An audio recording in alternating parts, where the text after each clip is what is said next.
સુરતમાં જીવલેણ હુમલો કરી ફરાર થયેલા આરોપીને ઉત્તરાયણ પોલીસે ગણતરીના કલાકોમાં ઝડપી પાડ્યો છે. ખેતરમાં ખાતર ખાલી કરવા બાબતે થયેલી તકરાર બાદ યુવક પર હુમલો કરવામાં આવ્યો હતો. ઉત્તરાયણ પોલીસ સ્ટેશનને જીવલેણ હુમલાના ગુનામાં મહત્વની સફળતા મળી છે.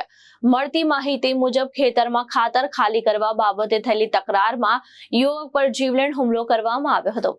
આ બનાવમાં હુમલાખોરોએ માથામાં કડું મારી ગંભીર ઈજા પહોંચાડી હતી ને બાદમાં સ્થળ પરથી ફરાર થઈ ગયા હતા. ઘટનાની જાણ થતા ઉત્તરાયણ પોલીસે તાત્કાલિક તપાસ શરૂ કરી હતી. બાતમી અને ટેકનિકલ સર્વેલન્સને આધારે પોલીસે મુખ્ય આરોપી વિરમ ભરવાડ તેમજ એક સગીરને ઝડપી પાડ્યા હતા.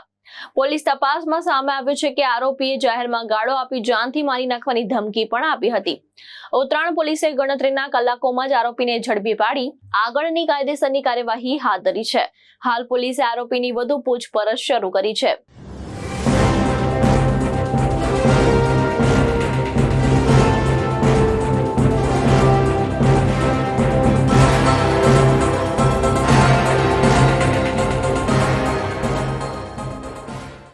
ભાવેશ ઉપાધ્યાય, દ્રષ્ટિકોણ ન્યૂઝ, સુરત.